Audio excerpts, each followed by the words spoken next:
Selamat malam sejahtera, Shalom Ibu Bapak Saudara-saudara Jemaat GPIB Sejahtera di DKI Jakarta yang diberkati Tuhan. Salam sehat semua. Mari membaca Alkitab. Pembacaan Alkitab kita malam ini dari kitab 2 Tawarik pasalnya yang ketiga dan 4. Mari kita berdoa. Kami bersyukur kepada Tuhan untuk semua pemeliharaan Tuhan sampai malam ini. Sebelum kami memasuki tidur malam kami, Tuhan karuniakan kepada kami semua kuasa Roh Kudus-Mu. Karena kami akan membaca Alkitab yang berintikan firman Allah. Kami dikuatkan, dimampukan, sehingga kami fokus dalam pembacaan Alkitab. Terima kasih Tuhan Yesus, kami menyerahkan semuanya. Doa kami dalam nama-Mu, Yesus Kristus, firman yang hidup. Kami berdoa. Amin. Bacaan Alkitab di malam hari ini terambil dari Kitab Perjanjian Lama, yaitu Kitab 2 Tawari, pasal yang ketiga dan pasal yang keempat. Pasal yang ketiga mengatakan, Salomo mendirikan bait suci. Salomo mulai mendirikan rumah Tuhan di Yerusalem di Gunung Moria, di mana Tuhan menampakkan diri kepada Daud ayahnya di tempat yang ditetapkan Daud, yakni tempat pengirikan Ornan orang Yebus itu. Ia mulai mendirikan rumah itu dalam bulan yang kedua pada tahun keempat pemerintahannya. Inilah ukuran dasar yang dipakai Salomo untuk mendirikan rumah Allah. Panjangnya 60 hasta menurut ukuran hasta yang lama dan lebarnya 20 hasta. Balai di sebelah depan ruang besar rumah itu panjangnya 20 hasta menurut lebar rumah itu, dan tingginya 120 hasta. Balai itu dilapisinya dari dalam dengan emas murni. Ruang besar dipapaninya dengan kayu sanobar. Kayu itu disaputnya dengan emas tua. Kemudian dipasangnya pohon korma dan untayan rantai di atasnya. Ruang itu dilapisinya juga dengan batu permata yang mahal-mahal sebagai perhiasan, sedang emasnya emas perwain. Demikianlah ruang itu, balok-baloknya, ambang-ambangnya, dinding-dindingnya dan pintu-pintunya disaputnya dengan emas, dan pada dinding-dindingnya diukirkannya keruh. Kemudian ia membuat ruang Maha Kudus, panjangnya 20 hasta menurut lebar rumah itu, dan lebarnya 20 hasta juga. Lalu ia menyaputnya dengan emas tua seberat 600 talenta. Berat paku-paku 50 sikal emas. Juga kamar atas disaputinya dengan emas. Ia membuat 2 kerub berupa pahatan di ruang Maha Kudus dan melapisinya dengan emas. Sayap kerub-kerub itu seluruhnya 20 hasta panjangnya. Sayap yang sebelah kerub yang 5 hasta panjangnya dan menyentuh dinding ruang. Sedang sayapnya yang sebelah lagi juga 5 hasta panjangnya dan menyentuh sayap kerub yang lain. Begitu pula sayap kerub yang lain itu 5 hasta panjangnya dan menyentuh dinding ruang. Sedang sayapnya yang sebelah lagi juga 5 hasta panjangnya dan bersentuhan dengan sayap kerub yang pertama. Jadi sayap kedua kerub itu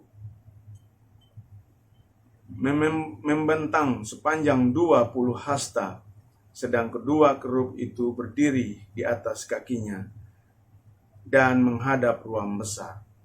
Kemudian ia membuat tabirnya dari kain ungu tua, kain ungu muda, kain kirmisi, dan lemas halus, dan mengembar kerubin padanya.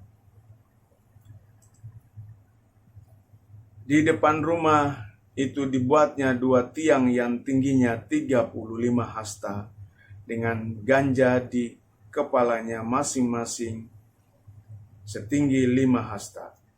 Lalu dibuatnya untayan rantai yang dipasangnya sebagai kalung di atas kepala tiang-tiang itu, dan dibuatnya 100 buah delima yang dipasangnya pada untayan rantai itu. Tiang-tiang itu didirikannya di depan bait suci, yang satu sebelah kanan dan yang lain di sebelah kiri. Tiang kanan dinamainya Yakni dan tiang kiri Boas. Pasal yang keempat. Lalu ia membuat mesbah tembaga yang 20 hasta panjangnya dan 20 hasta lebarnya, 10 hasta tingginya. Kemudian dibuatnya laut tuangan yang 10 hasta dari tepi ke tepi, bundaran keliling 5 hasta tingginya, dan yang dapat dililit berkeliling oleh tali yang 30 hasta panjangnya. Di sebelah bawah tepinya ada gambar lembu-lembu yang mengelilinginya, sama sekali 10 dalam hasta, merangkum laut itu berkelilingi lembu. Itu 2 jajar di tiang, dituang setuangannya dengan bejana itu. Laut itu menumpang di atas 12 lembu, 3 menghadap ke utara dan 3 menghadap ke barat, 3 menghadap ke selatan dan 3 menghadap ke timur. Laut itu menumpang di atas, sedang segala bentuk lembu itu menuju ke dalam. Tebal laut itu setapak tangan dan tepinya serupa tepi piala, seperti bunga bakung yang berkembang. Laut itu dapat memuat 3.000 bat air, lagi pula dibuatnya 10 bejana pembasuhan, dan ditaruhnya 5 pada sisi kanan dan 5 pada sisi kiri sebagai tempat pembasuhan. Di situ orang membasuh apa yang diperlukan untuk korban bakaran, sedang laut itu adalah untuk para imam sebagai tempat membasuh. Ia membuat 10 kendil emas sesuai dengan rancangannya dan menaruhnya di dalam bait suci, 5 di sebelah kanan dan 5 di sebelah kiri. Selanjutnya ia membuat 10 meja dan menempatkannya di dalam bait suci, 5 di sebelah kanan dan 5 di sebelah kiri. Ia membuat pula 100 bokor penyiraman dari emas. Ia membuat juga peralatan para imam, halaman besar dan pintu-pintu halaman itu. Pintu-pintu itu dilapisinya dengan tembaga. Laut itu ditaruhnya pada sisi kanan arah tenggara. Dan Huram membuat juga kuali-kuali, penyedok-penyedok dan bokor-bokor penyiraman.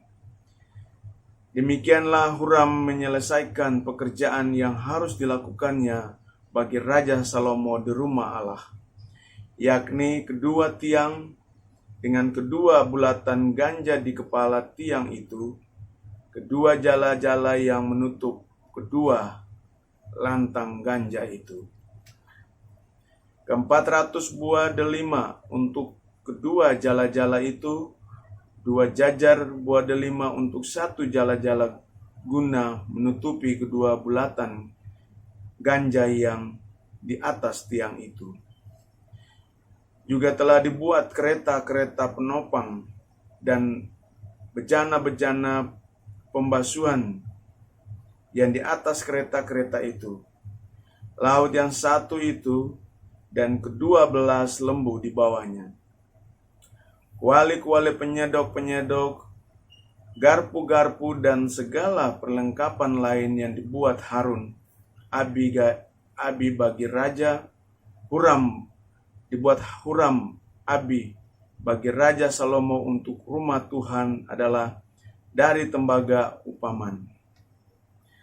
Raja menuang emas semuanya itu di lembah Yordan di dalam tanah liat antara Sukot dan Zereda. Salomo membuat segala perlengkapan itu dalam jumlah yang amat besar, sehingga berat tembaga itu tidaklah terhitung. Salomo membuat juga segala perlengkapan yang ada di rumah Allah, yakni mezbah dan meja-meja tempat menaruh roti sajian. Lagi pula kendi-kendi dari emas murni dengan pelita-pelitanya untuk dinyalakan di depan ruang belakang sesuai dengan peraturan. Kembang-kembangnya, pelita-pelitanya, dan sepit-sepitnya dari emas, semuanya dari emas murni. Pisau-pisaunya, bokor-bokor, penyiramannya, cawan-cawannya, dan perbaraannya dari emas murni. Juga pintu masuk rumah itu dan pintu-pintu yang di sebelah dalam ke tempat Maha Kudus dan pintu ke ruang besar bait suci, semuanya dari emas. Demikianlah pembacaan Alkitab. Mari kita berdoa. Bapa di sorga, kami bersyukur karena Engkau sudah menuntun kami dalam pembacaan Alkitab. Malam menjadi bagian bagi kami untuk kami semua memasuki tidur malam kami. Peliharalah kami dan lindungilah kami, sehingga besok pagi kami boleh bangun kembali dengan tubuh yang diberkati Tuhan untuk menjalani tugas panggilan dan pengutusan Tuhan. Kami berdoa untuk jemaat GPIB sejahtera di DKI Jakarta, tiap keluarga, tiap pribadi. Inilah doa syukur kami, ya Tuhan, ampunkan dosa kami. Hanya di dalam nama Tuhan Yesus kami sudah berdoa dan mengucap syukur. Amin. Selamat malam, selamat beristirahat. Tuhan memberkati saudara.